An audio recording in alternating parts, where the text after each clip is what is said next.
o exercício prático, tá, para vocês, que vocês devem fazer.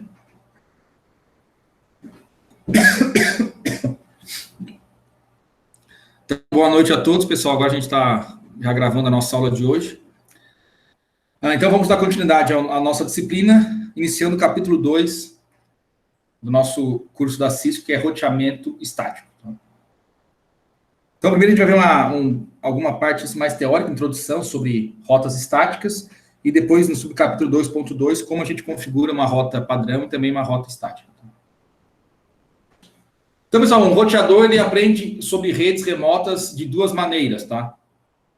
Quando a gente insere manualmente essas rotas na tabela de roteamento, que é o que a gente chama de rota estática, e dinamicamente, quando são aprendidas, tá, de forma automática pelos protocolos de roteamento dinâmico, tá? O capítulo 2 é baseado e refere somente a roteamento estático, tá? O roteamento dinâmico, a gente vai ver um pouco no próximo capítulo, e vocês vão ver bem mais a fundo no módulo 3 da Cisco no ano que vem, tá?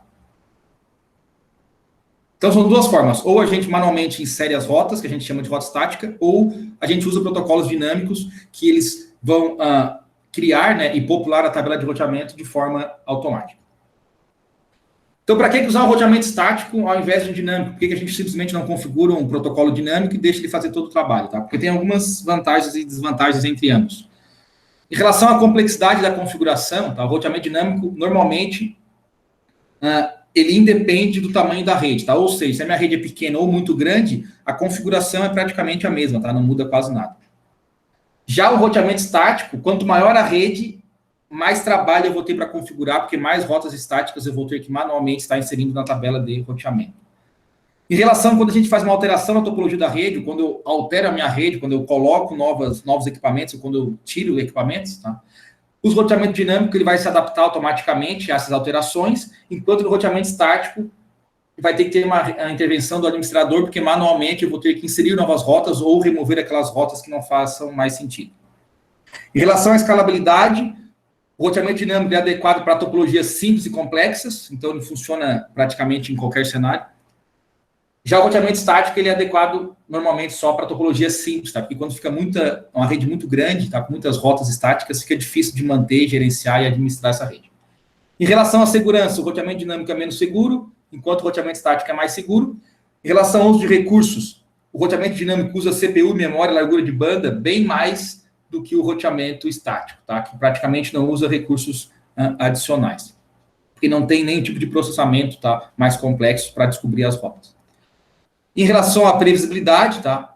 No roteamento dinâmico, a rota depende da topologia atual, ou seja, se muda a minha topologia, se eu coloco mais roteadores no meio do caminho, esse caminho, essa descoberta da rota vai ser diferente. E já no roteamento estático, a rota de destino é sempre a mesma. Então, quando usar as rotas estáticas, tem 3 usos aí principais, tá, para rotas estáticas. Quando as redes são pequenas, ou seja, tem uma rede lá pequena, com poucas máquinas que eu não espero que essa rede vá crescer, então eu posso simplesmente configurar lá meia dúzia de rotas estáticas e pronto, não preciso depois me preocupar com o roteamento dinâmico, nem com o aumento da rede.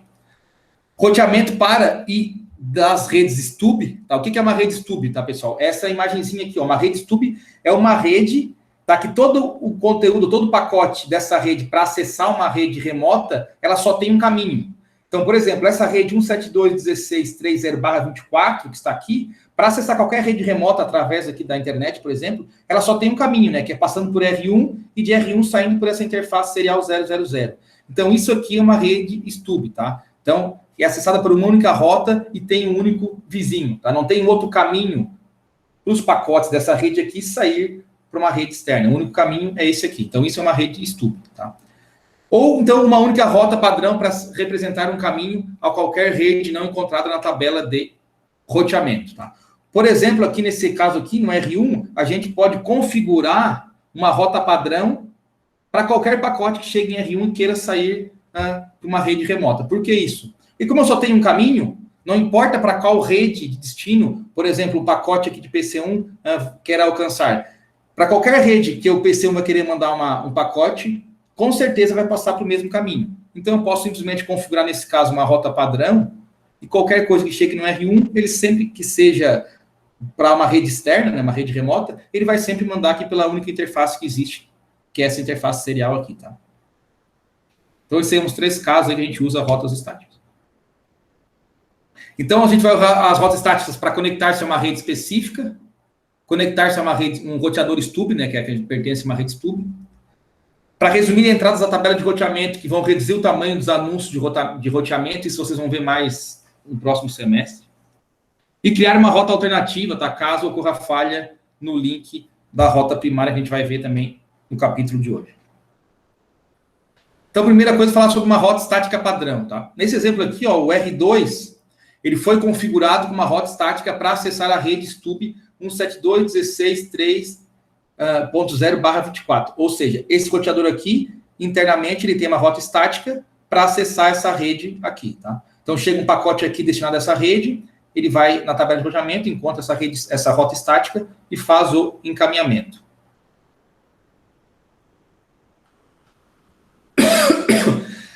Já uma rota padrão aqui, a gente poderia configurar ela aqui, como eu falei anteriormente, aqui no R1, tá? Porque uma rota padrão vai combinar todos os pacotes e é usada quando o pacote não corresponde a uma rota específica na tabela de roteamento, tá? Essa rota padrão pode ser aprendida dinamicamente ou configurada estaticamente. E ela sempre tem lá o padrão 0.0.0.0/0 como endereço IP de destino.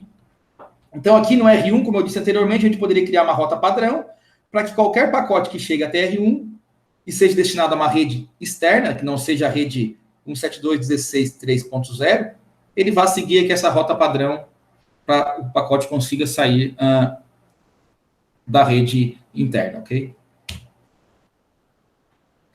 E sobre o resumo da rota estática, eu falei que vocês vão ver mais no semestre que vem, tá?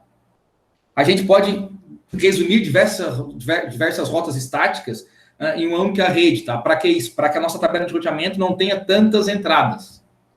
Então, aqui, por exemplo, nesse cenário, ó, ao invés de nesse roteador R1, eu ter uma rota para a rede 20.00, 21.00, 22.00, 23.00, eu consigo resumir isso aqui tudo, tá? Daí tem um cálculo para resumir essas rotas, que a gente não vai ver aqui. Que aí, como resultado, a gente vai ter aqui uma rede 172.20.0.0/14, tá?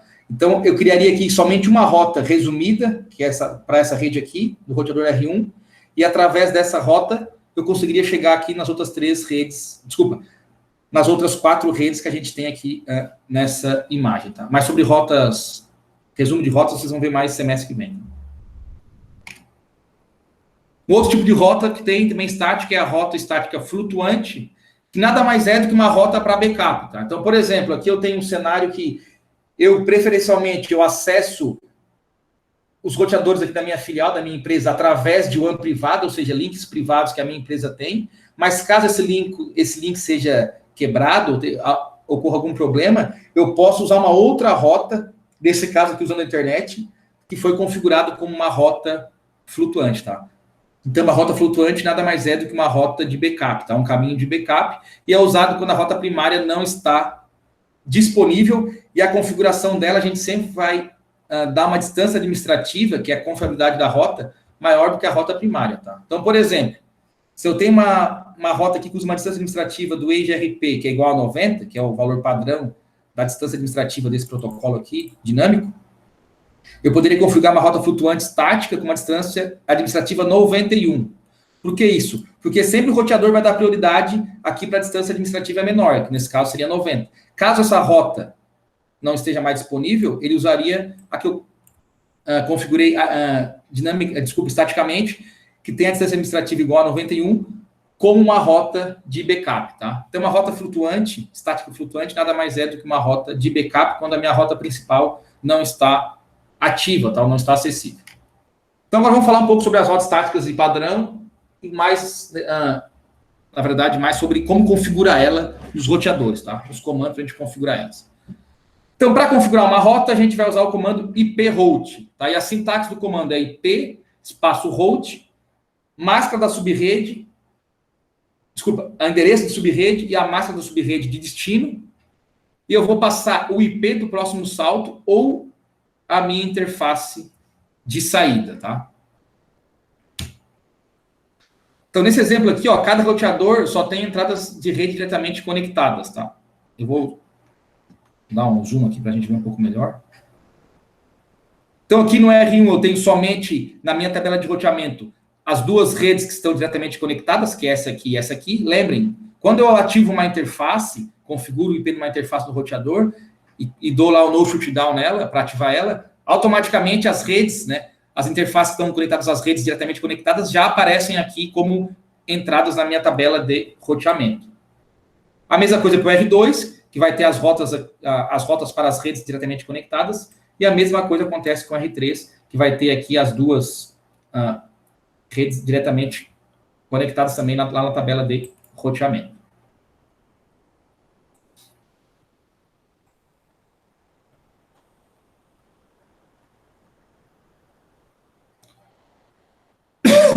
Nesse caso aqui, pessoal, ó, o R1, naquela imagem inicial, ele não tem uma entrada em sua tabela de roteamento para LAN R3, tá? Então, em uma rota estática do próximo salto, a gente pode ser identificada por o endereço IP do próximo salto, a interface de saída do roteador, ou ambos, tanto o IP de próximo salto quanto a interface de saída. Então, se eu quiser aqui no R1 configurar uma rota para R3 aqui, desculpa, para 192.168.2.0, tá? Eu posso configurar essa rota inserindo o IP de destino, o IP de próximo salto, desculpa, dessa interface aqui, ou informando a interface de saída do próprio R1, tá? A gente vai ver aqui em sequência, então, como fazer isso. Então, como é que eu vou configurar uma rota estática de próximo salto, tá? Aqui a gente vai usar somente o endereço IP da interface do roteador que eu tenho que enviar o pacote, tá? A gente não vai usar a interface de saída. Então, lá no R1, ó, eu posso configurar quais rotas? Eu posso configurar uma rota para a rede 172.16.1.0/24, que é essa rede aqui em cima, tá? Então, eu posso usar o comando aqui, iproute 172.16.1.0, a máscara de subrede da rede, que é essa /24, que é 255.255.255.0. E se eu estou aqui, quero chegar nessa rede, para qual IP que eu tenho que enviar, tá? Lembra que eu já falei na aula passada, no primeiro semestre. Eu vou mandar sempre para o IP do roteador que eu vou enviar o pacote. Então, como eu vou mandar para esse roteador aqui R2, eu tenho que botar o IP dessa interface aqui. Então, vou passar aqui o IP da interface, 172.16.2.2. Esse IP aqui, no meu comando de configuração de rota, é o IP da interface do roteador R2, tá? Não é do roteador R1, é do R2. Então, eu estou configurando uma rota no R1 para chegar numa rede que está conectada a R2. Então, eu tenho que mandar para o IP da interface do R2, tá? Para eu configurar uma rota para 192.168.1.0, que é essa rede aqui que conecta esses dois roteadores, eu vou dar o comando iproute 192.168.1.0, a máscara, que é a /24, que é 255.255.255.0, e para qual IP que eu tenho que enviar o pacote para que eu consiga chegar aqui? Para esse IP aqui de novo, tá? Porque eu tenho que mandar para o R2, para depois o R2 conseguir mandar para cá. Mas então eu tenho que mandar para 172.16.2.2, que é isso aqui. E para eu chegar nessa rota aqui, 192.168.2.0, desculpa, nessa rede aqui, qual é a rota que eu vou configurar? iproute 192.168.2.0, que é o IP da rede que eu quero chegar, a máscara da rede que eu quero chegar, e qual IP que eu tenho que enviar para qual IP? 172.16.2.2, de novo, que é o IP desse cara aqui. Então, na verdade, nesse caso, eu poderia configurar uma rota padrão só, porque qualquer coisa que chegue aqui, eu sou obrigado a mandar por aqui, né? Porque não tem outro caminho para eu mandar, para eu sair dessa rede interna aqui.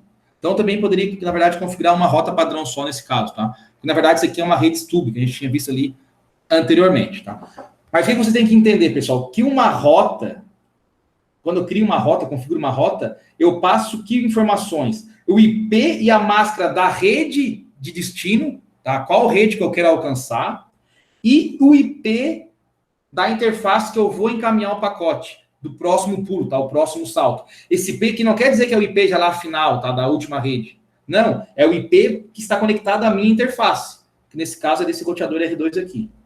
Ou eu posso, ao invés do IP, utilizar a interface minha, do roteador que está encaminhando o pacote, tá? Daí seria essa interface aqui de saída. São essas duas opções, tá? Que é o que a gente vai ver aqui em seguida. Então, aqui, pessoal, continuando aqui, ó. Por exemplo, quando um pacote destinado para a rede 192.168.2.0, estando em R1, então o pacote chegou em R1 e ele tem que chegar nessa rede aqui. Essa rede aqui, que rede que é? Essa aqui embaixo, 192.168.2.0.24. O que o roteador R1 faz? Primeiro, ele vai procurar uma correspondência para essa rede aqui, 192.168.2.0. Ele vai na tabela de roteamento dele e encontra isso aqui lá embaixo, ó. Para eu chegar na rede 192.168.2.0/24, eu tenho que enviar o pacote para o IP de próximo salto, que é o IP 172.16.22, que nada mais é do que a interface do roteador R2. Só que para isso ele tem que depois fazer uma nova consulta para descobrir em qual interface de saída dele ele tem que encaminhar esse pacote, tá? Então ele vai procurar uma segunda vez na tabela por o IP dessa interface, por uma entrada que tem esse IP aqui, 172.16.22. Qual é a rede que esse IP pertence? É a rede 172.16.20/24. Então ele vai fazer uma nova busca, vai encontrar essa entrada aqui e vai descobrir que para chegar na rede 172.16.20, que na verdade é para mandar para esse IP aqui, ele tem que mandar na interface serial 00. Então são necessárias, na verdade, duas pesquisas na tabela de roteamento, e a gente chama isso de pesquisa recursiva, tá? Por quê? Porque primeiro ele encontra uma rota, essa rota tem um IP de próximo salto, e a partir desse IP ele tem que encontrar uma outra entrada na tabela de roteamento que me indica qual interface minha, do roteador R1, eu tenho que utilizar para que esse pacote chegue até onde eu quero, tá?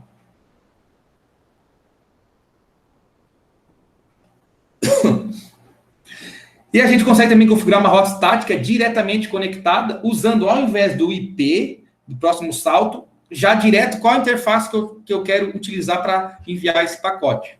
Então, a gente usa a interface de saída para especificar o próximo salto, para que nenhuma outra pesquisa seja necessária. Ou seja, quando eu configuro uma interface assim, uma rota estática assim, eu não tenho aquela pesquisa recursiva, tá? Eu faço só uma pesquisa e já consigo encontrar a solução para enviar o pacote. Lembrando que a distância administrativa de uma rota estática é sempre 1. Então, aqui no mesmo caso anterior, a gente tinha configurado as 3 rotas. Qual é a única diferença? Que ao invés de eu passar o IP de próximo salto, que é 172.16.2.2, eu vou passar simplesmente a interface de saída, serial 000, para os 3 casos, que é a minha interface aqui, tá? Então, eu vou usar essa interface para mandar o pacote para frente. Lá na minha tabela de roteamento vai ter algo parecido com isso aqui, ó. 192.168.2.0 está diretamente conectado através da serial 000. Percebam que fisicamente essa rede aqui, ela não está conectada diretamente a R1, tá? Mas quando eu faço esse tipo de inserção aqui na minha tabela de roteamento, tá? É como se ela estivesse diretamente conectada e eu uso sempre daí uma porta desse serial, tá? Uma porta serial, desculpa. Não confundir daí aqui uma rede diretamente conectada com uma rota estática diretamente conectada, tá? Esse nome aqui a gente dá quando a gente usa a interface de saída e não o IP de próximo salto.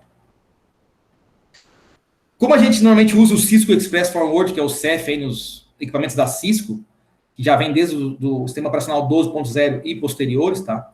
Ele vai permitir uma busca otimizada, e mesmo que a gente utilize o IP de próximo salto, que era nesse exemplo aqui anterior aqui, ó, ele não vai fazer 2 buscas, tá? Ele vai ter uma busca otimizada e não vai fazer uma pesquisa recursiva. Então, ele consegue, quando a gente utiliza essa tecnologia da Cisco, fazer uma busca já em um único passo, tá? Porque ele usa lá a base de informações de caminhamento, que é a FIB, que nada mais é do que uma cópia da tabela de roteamento, e também uma tabela de adjacência que inclui todos os endereços de camada 2, tá? Que são os endereços MACs aí dos equipamentos, tá?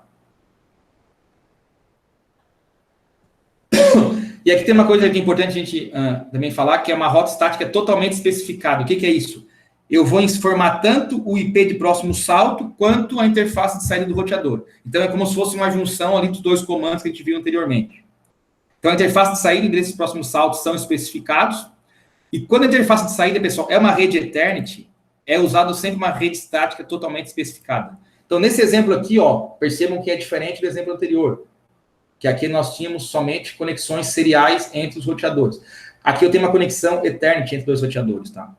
Quando a gente usa uma conexão Ethernet, é obrigado a gente utilizar uma rota totalmente especificada, ou seja, eu tenho que dar um comando assim, ó, IP route, passando o IP da rede destino, a máscara da rede de destino, a interface de saída e também o IP de próximo salto. Por que isso?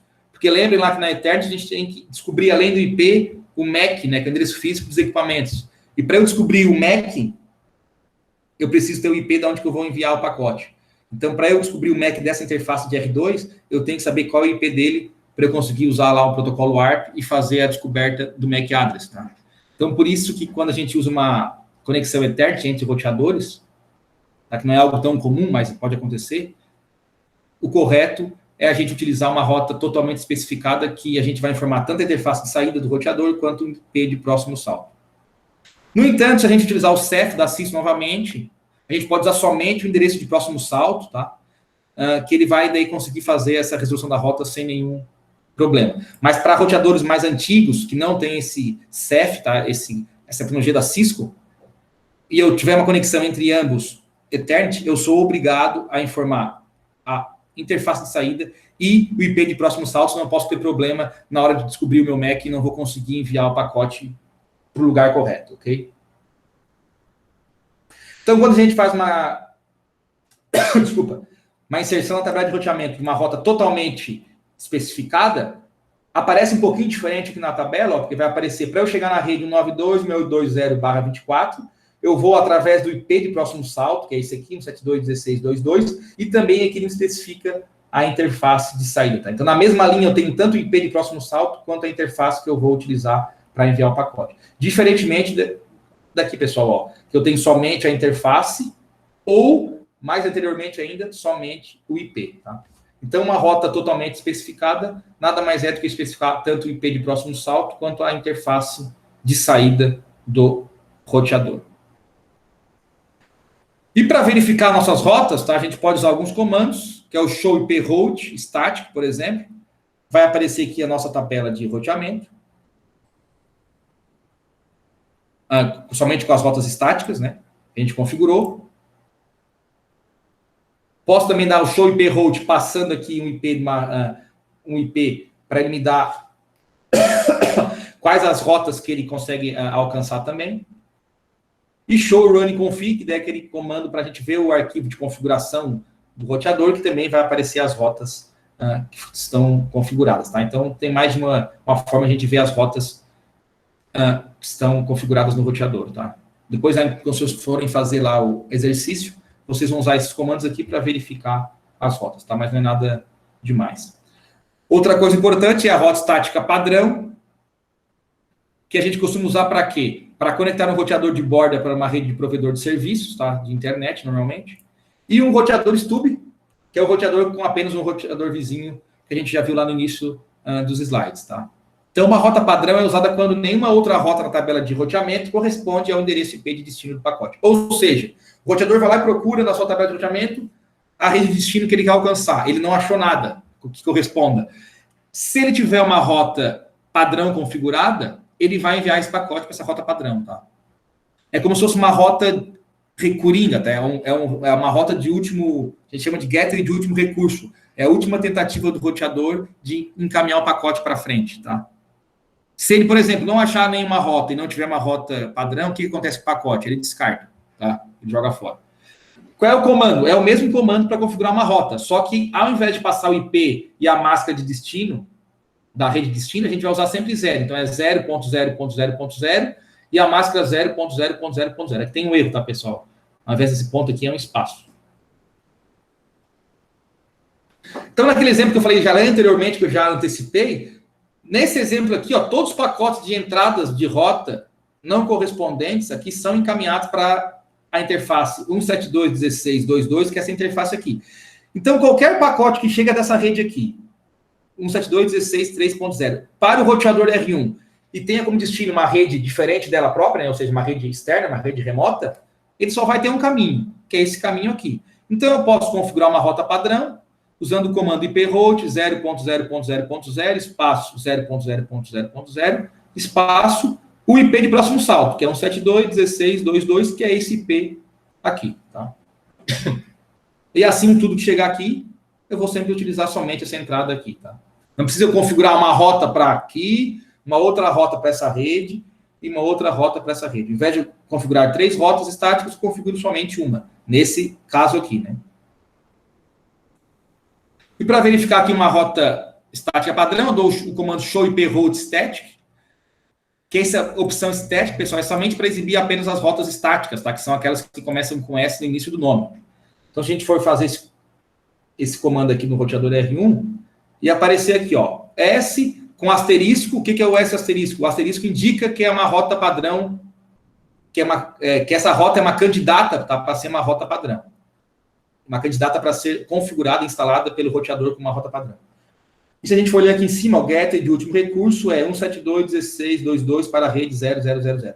Essa linha aqui me indica que a minha rota padrão, ela tem como destino sempre enviar o pacote para esse IP aqui, 172.16.22, que é a interface lá do roteador R2, tá? Então já fica uma tabela aqui somente com uma entrada, né? E não com 3 como anteriormente. Isso, claro, pessoal, estático, tá? As entradas aqui de redes diretamente conectadas, elas vão aparecer aqui. Elas só não estão aparecendo porque a gente usou aqui o comando static. Se eu usar só o show IP hold sem nada aqui, vai aparecer tanto essa aqui, estática, quanto as diretamente conectadas. E para configurar rotas IPv6? É a mesma ideia, só que a gente vai utilizar, claro, o endereço IPv6, e o comando não é IP hold, sim IPv6 hold, passando o endereço IP, barra o prefixo. Lembrem que no IPv6 a gente não usa master de subrede, a gente usa sempre o prefixo, então é o endereço IP barra o prefixo. E vou passar o endereço IP de próximo salto ou a interface de saída, assim como a gente usa no IPv4. Só que para a gente configurar uma tabela de roteamento IPv6 no roteador, a gente tem que dar esse comando aqui inicialmente, tá? IPv6 unicast route, que é permitir que o roteador encaminhe pacotes IPv6, ou seja, para eu ativar o encaminhamento de pacotes IPv6 pelo roteador. Então, inicialmente eu dou esse comando e depois a gente faz a configuração normal das nossas rotas, ok? Aqui é só um comando para a gente verificar também de novo as rotas do roteador, é da show IP v6 route, tá? Então, de novo, para IPv6 tem que usar o comando IPv6. Já aparecem aqui as rotas que estão diretamente conectadas em cada um dos 3 roteadores, tá? Então, R1 vai ter 2 redes diretamente conectadas, R2 vai ter 3 diretamente conectadas, e R2, desculpa, e R3 vai ter 2 aqui redes diretamente conectadas, tá? Que daí, automaticamente, quando a gente configura as interfaces, já aparece na tabela de roteamento.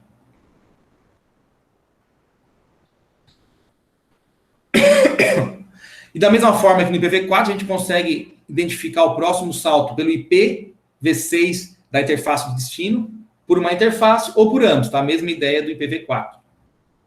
Então, o destino é especificado por uns 3 tipos. Ou uma rota estática de próximo salto do IPv6, que a gente vai informar somente o endereço do próximo salto do IPv6, ou uma rota estática diretamente conectada, que a gente vai informar somente a interface de saída do roteador, ou totalmente especificada, que é a interface do endereço IPv6 e de saída, e também o endereço IPv6 de próximo salto, tá? Então, pessoal, é a mesma coisa do IPv4, só que aqui é o endereço IPv6, mas ou eu coloco só a interface de saída do roteador, ou eu coloco só o IPv6 de próximo salto, que na verdade é o IPv6 da interface do roteador de destino, ou eu coloco ambas as informações.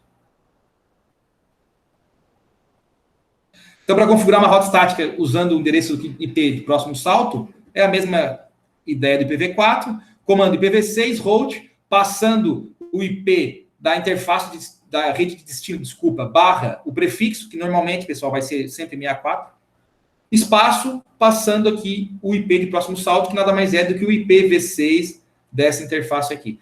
Então, para eu configurar as 3 rotas estáticas nesse exemplo, eu vou informar as 3 redes de destino e vou informar para as 3 configurações o mesmo endereço IPv6, que é essa interface aqui. Se eu der lá o show IPv6 route, vai aparecer aqui as rotas estáticas que eu configurei da mesma forma que aparece para o IPv4. Para configurar uma rota IPv6 diretamente conectada, é a mesma ideia, só que ao invés de usar o IP da interface aqui do roteador R2, né, meu IP do próximo salto, eu vou usar simplesmente a interface minha, tá? A interface que eu vou utilizar para encaminhar os pacotes, que nesse caso a interface serial 0/0/0. Da mesma forma, dando lá um show IPv6 hold, eu vou ter aqui as rotas estáticas que eu configurei e vai aparecer aqui. Para eu chegar na rede 2001 DB8 ACAD 2.2.2.64, eu preciso enviar aqui pela minha interface serial 000, que está diretamente conectada. A mesma coisa para a rede CAD 3 e a mesma coisa vale para a rede ACAD 5. Tá? Todas elas eu vou enviar pela mesma interface, que é essa aqui. E para a gente configurar uma rota estática totalmente especificada no IPv6, tá? É um pouquinho diferente, pessoal, do IPv4, por quê? Porque no IPv6 a gente vai usar daí um endereço que a gente chama de link local, tá? O que é o endereço de link local? É um endereço IPv6 que é atribuído automaticamente pelo sistema operacional aos equipamentos, tá? E é um endereço, é semelhante ao endereço privado, tá? É um endereço que só funciona internamente na rede, ele não é um endereço que pode ser roteado, ou seja, pode ser enviado para fora da rede, tá? Então, para eu configurar aqui uma rede totalmente especificada, eu vou dar o comando IPv6 route, vou passar também o endereço IP e o prefixo da rede que eu quero alcançar, vou passar aqui a interface serial, só que ao invés de eu passar, pessoal, o endereço público IPv6, como a gente passou, por exemplo, aqui anteriormente, ó, 2001, DB8, ACAD 4, 2.2.2, eu vou usar esse endereço aqui, ó, FE80, 2.2.2, tá? Que é um endereço de link local, tá? Todos os endereços de link local, eles começam aqui com FE80, 2 pontos, tá? E daí lá no final a gente vai alterando os valores dele. Então, para esse roteador aqui, eu faço essa configuração aqui, e daqui para cá, se eu fosse fazer o inverso, eu colocaria o endereço dessa rede, só que eu usaria daí, ao invés de FE80 2.2.2, eu usaria o FE80 2.2.1, que são esses endereços de link local aqui do IPv6, tá? Então, essa é uma diferença que tem em relação aí a configurar uma rede totalmente especificada do IPv4, tá? A gente usa sempre link local, tá, ok? Tá, então é o padrão do IPv6. Tanto que quando vocês forem ver nas atividades IPv6, lá como gateway padrão, a gente não usa o endereço público, né? 2001, DB8, qualquer coisa, como endereço de gateway padrão lá nos PCs. A gente usa sempre o endereço de link local, né? FE80, alguma coisa, tá? Por que isso? Porque isso, pessoal, é o IP que sempre vai existir, tá? Até pode ser que meu roteador não tenha o IP público configurado, mas ele sempre vai ter esse IP de link local, porque isso aqui já é a nível de sistema operacional, tá? Automaticamente, quando a gente ativa a interface, ele já ganha um IP desses aqui, tá? Desse tipo aqui. Então, mesmo que eu não tenha um IP público, eu consigo me comunicar internamente usando esse endereço IPv6 de link local, tá?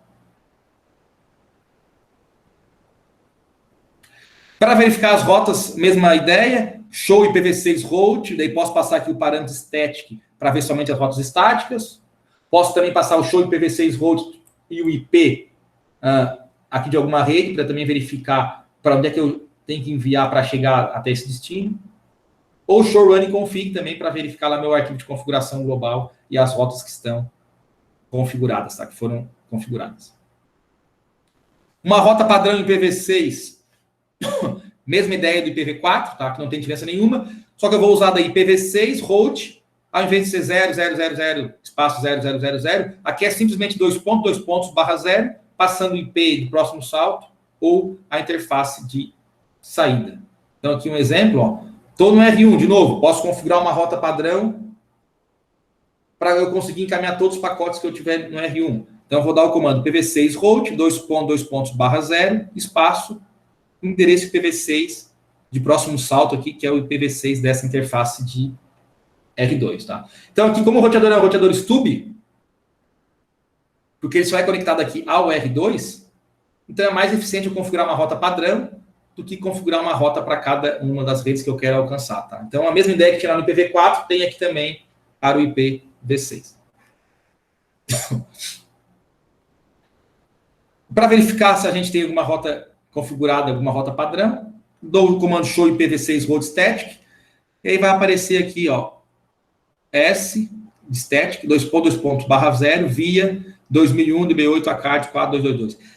Percebam que no IPv6, tá, não tem aquela linha lá, gateway de último recurso, tal, tá? Isso não existe no IPv6, na tabela de routeamento. Vai existir somente uma entrada assim, ó, estática, 2 pontos, barra 0, tá? Então, isso aqui, quando tiver isso, quer dizer que essa aqui é a rota padrão. Okay?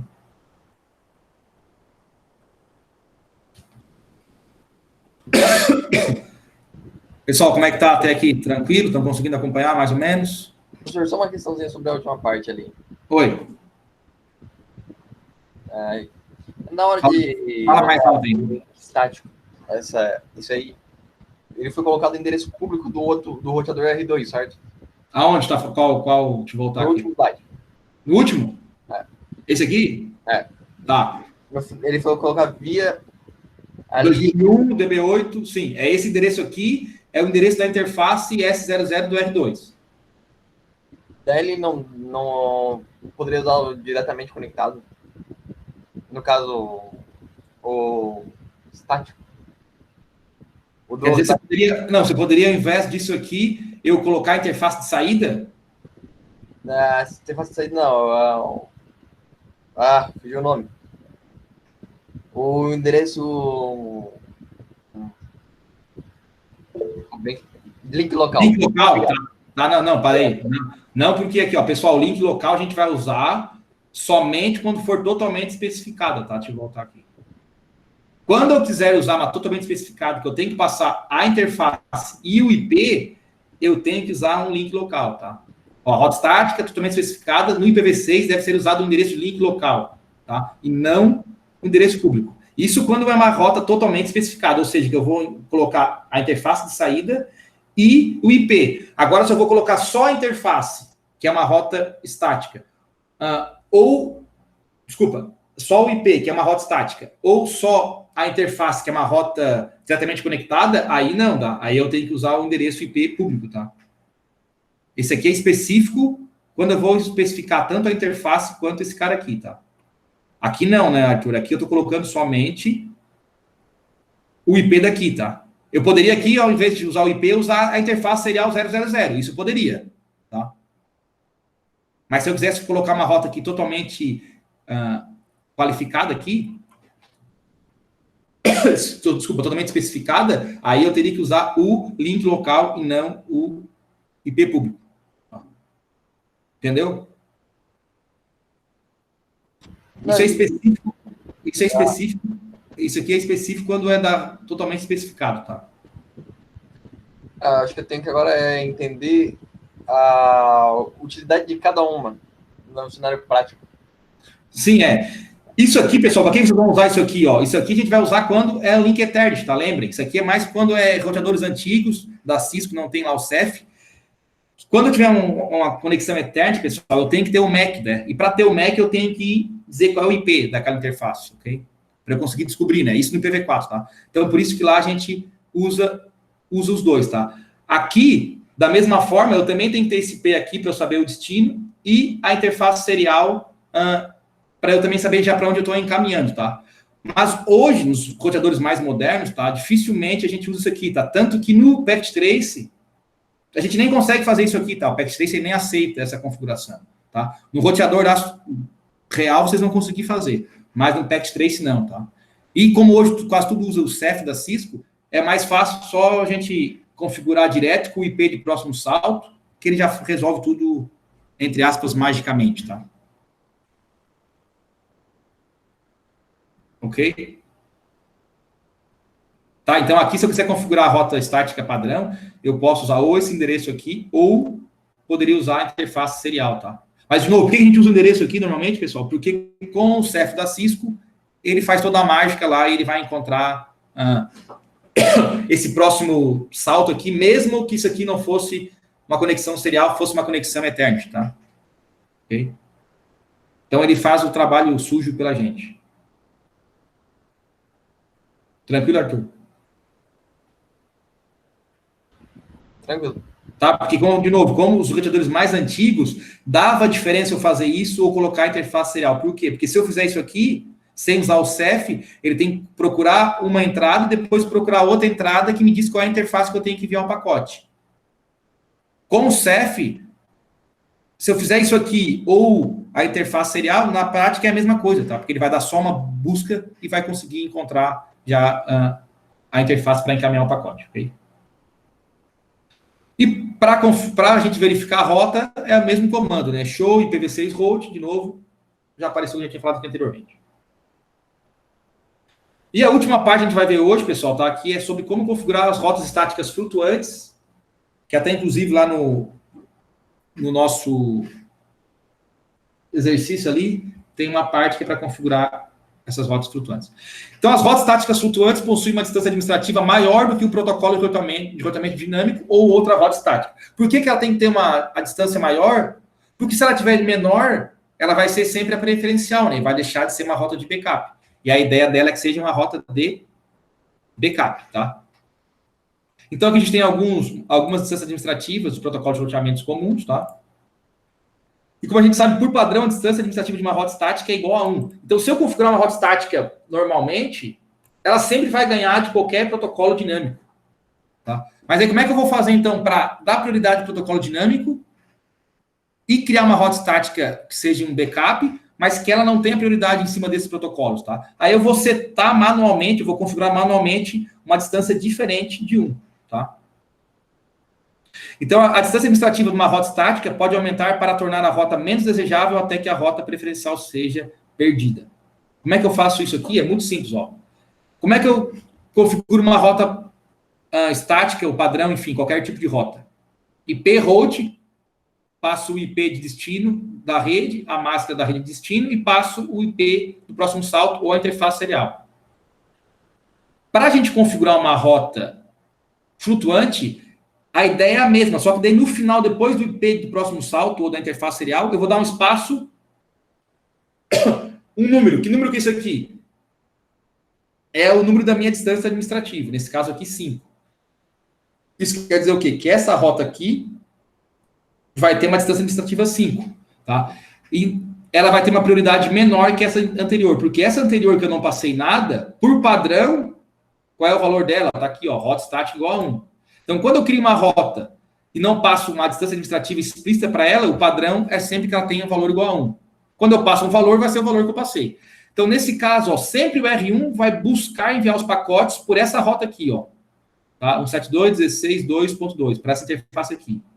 Caso isso aqui não esteja funcionando, ou CAI, fique inativa, ele vai usar uma rota de backup, que é qual? Que é a 10.10.10.2, que é essa aqui de baixo, tá? Mas ela só vai usar isso aqui quando essa aqui, que é a minha principal, não está em uso. Então, aqui, se eu der um show IP route static, depois de fazer esses comandos aqui, vai aparecer que a minha rota padrão, eu uso como próximo salto o IP 172.16.2.2, que é essa rota aqui. Agora, se eu der um shutdown aqui nesse roteador R2, nessa interface aqui, e desligar ele para que essa rota seja... não seja mais utilizada, e der de novo aqui um show IP route static, o que vai acontecer? A minha rota padrão não vai ser mais essa aqui anterior, tá? Por quê? Porque por essa interface aqui eu não tenho mais conexão, que ela foi desativada. E vai ser instalada na tabela de roteamento a outra rota padrão, que é a 000/0 via 10.10.2, que é essa aqui de baixo, que na verdade é a minha rota estática flutuante, tá? Então, para que serve uma rota flutuante, pessoal? É bem simples, tá? É uma rota que vai servir de backup. E para ela servir de backup, eu sempre tenho que usar uma distância administrativa maior do que a rota preferencial que eu tenho para encaminhar os pacotes, tá?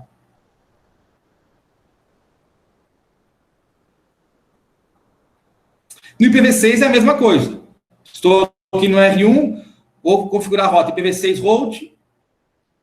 A primeira configuração aqui, primeira linha, é para eu usar essa rota aqui, e a segunda é para usar a de baixo. Só que, de novo, para ela ser flutuante, eu tenho que dar um valor maior do que essa aqui. Essa aqui, por padrão, tem valor 1, que eu não passei nada, e toda rota estática tem o valor 1. Se eu passar split o valor 5, essa outra rota vai ter uma distância administrativa igual a 5. Tá?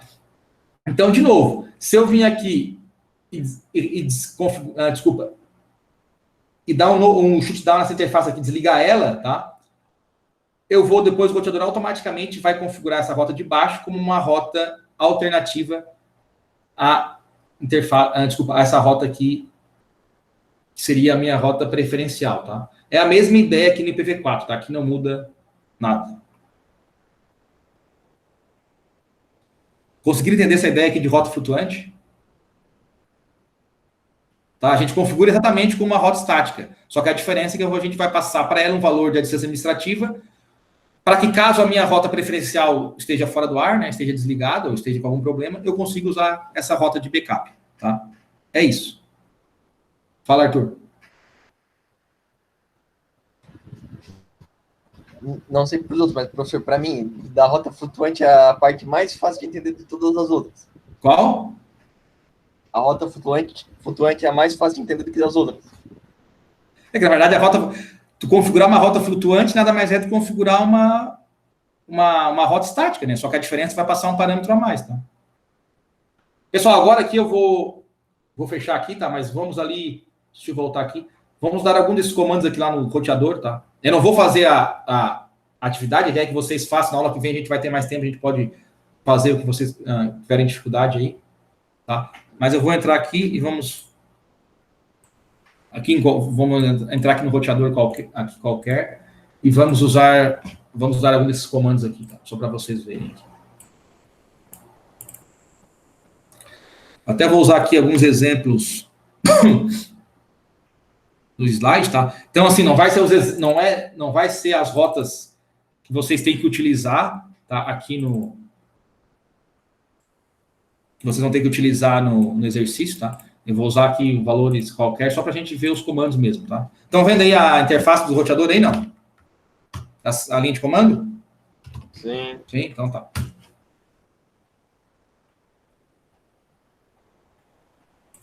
Só vou tentar ver se eu consigo aumentar aqui a fonte, aqui no CLI, tá? Um pouquinho maior para ficar mais fácil para vocês verem.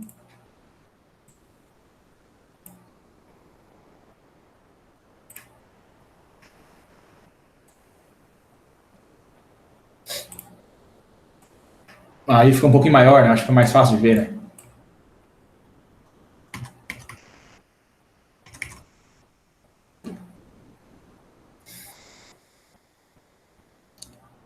Pessoal, então aqui vou configurar aqui, tá? Vou só dar alguns comandos para vocês verem aqui, ó. IP route, tá? Não se importe com qual IP. Eu vou usar os mesmos IPs do slide. De novo, não tem nada a ver com os IPs do exercício. Então, para configurar uma rota estática, eu vou no roteador, dou o comando IP route, o endereço da rede que eu quero alcançar, espaço, a máscara da rede. Então, lembrando, pessoal, a rota é sempre assim, tá?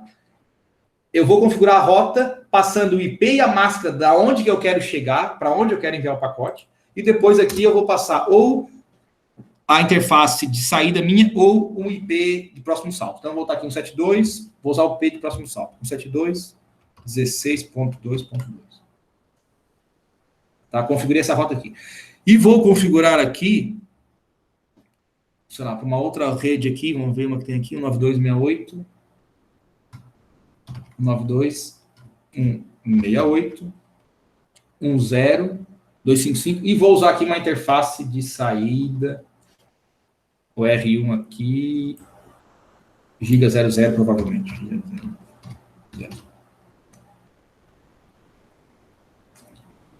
Aqui é só um aviso, tá? Que não tem uma rota padrão, e que se não for uma interface de ponto a ponto, pode ter problema no impacto na performance, tá? Mas como é uma rota de ponto a ponto, então não tem problema. E agora eu vou dar um show IP route para ver o que tem na nossa tabela de roteamento. Desculpa.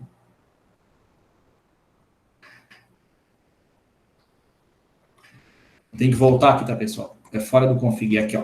Show IP route. É fora do config terminal. Então, aqui, pessoal, o que a gente tem aqui? As duas rotas aqui diretamente conectadas, tá? Que é do exemplo aqui do exercício, que já veio. E a rota que a gente configurou aqui é a rota 92.6810/24, tá? Aqui através da giga 0/0, tá?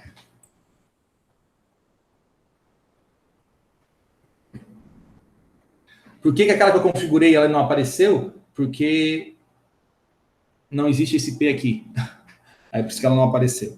Tá, vou voltar lá, vou ver se eu acho algum IP aqui para a gente configurar aqui no R1. Peraí. Para aparecer para vocês. É que daí, cara, eu botei um IP que não existe, óbvio que não ia aparecer.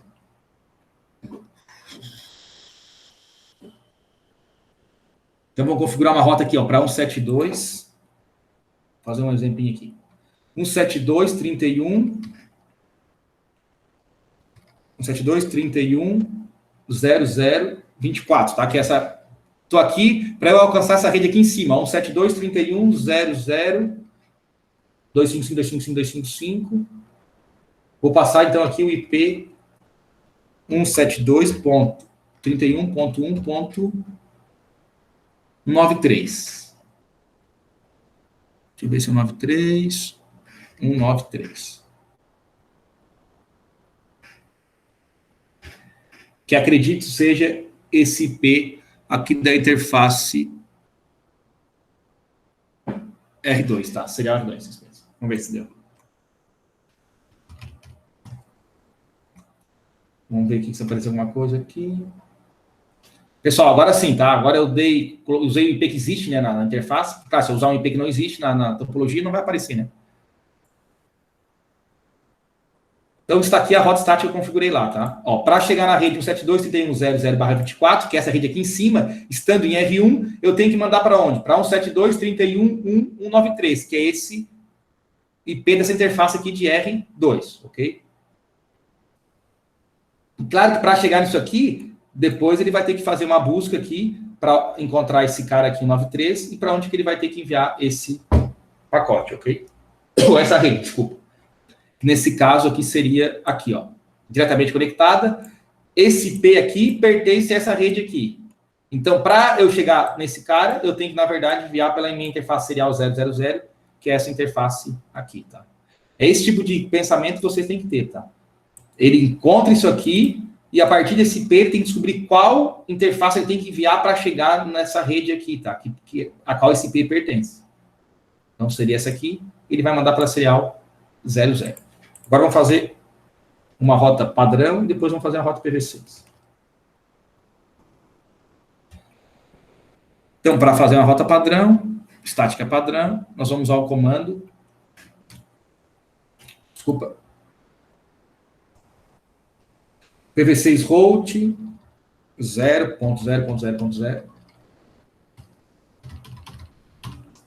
0.0.0.0 espaço. Vamos passar o IP de próximo salto. Seria 172.31.1.193. Enter. Exit.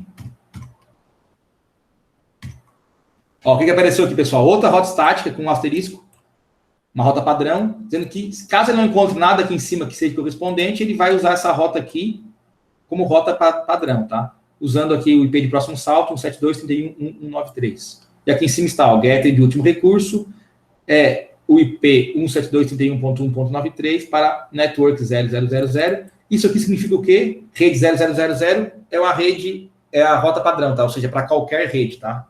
Que eu não tenho encontrado na minha tabela de roteamento. E agora vamos configurar, então, uma rotinha em PV6.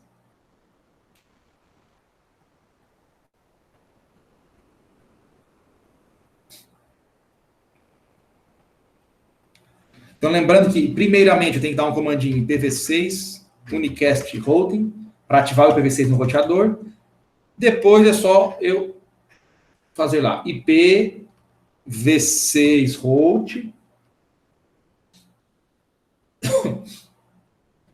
Pessoal, aqui tá, é tudo IPv4, tá? Vocês estão percebendo. Então, eu vou dar aqui o comando, não vai dar nenhum erro, mas não vai aparecer na tabela de roteamento, tá? Mas é só para vocês verem como é que seria aqui o comando, tá? É bem tranquilo.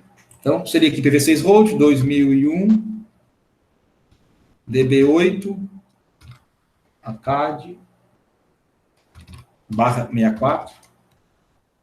E aqui eu vou botar, sei lá, interface serial 000, tá? Então, IPv6 route, passo o endereço IP da minha rede de destino, o prefixo da rede e a interface de saída.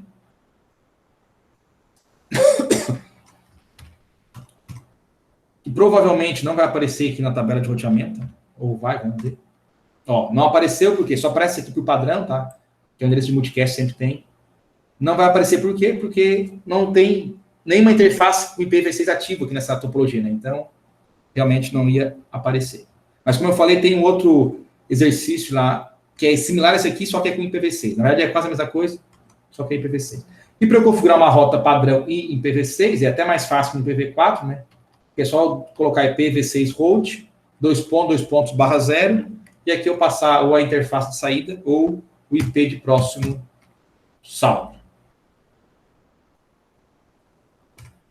Tá? De novo, se eu vim aqui na rota, não vai ter nada, porque não tem nenhuma interface IPv6 ativa na rede. E para finalizar, se eu quiser configurar uma rota IPv6 flutuante, IPv6 não, IPv4, IPv6 é a mesma ideia, eu posso colocar aqui como uma rota aqui estática, e eu poderia colocar aqui, por exemplo, 10, tá? Uma distância administrativa maior que a anterior, e colocando aqui, por exemplo, um outro IP que seria uma outra rede, tá? Um outro caminho. Tá? De novo, esses IPs aqui nem existem aqui, tá? Mas então, ó, configurei uma rota padrão, que seria minha rota, uma rota estática, que seria minha rota principal, e também configurei uma rota flutuante, passando aqui um valor de 10 para a distância administrativa, que caso quando essa minha rota aqui não esteja ativa, automaticamente o roteador vai utilizar essa rota como um backup, essa rota flutuante como um backup. Ok, pessoal, eu só vou desligar aqui o vídeo para não ficar muito longo para vocês, porque senão depois ninguém vê o nosso vídeo. Deu quase uma hora.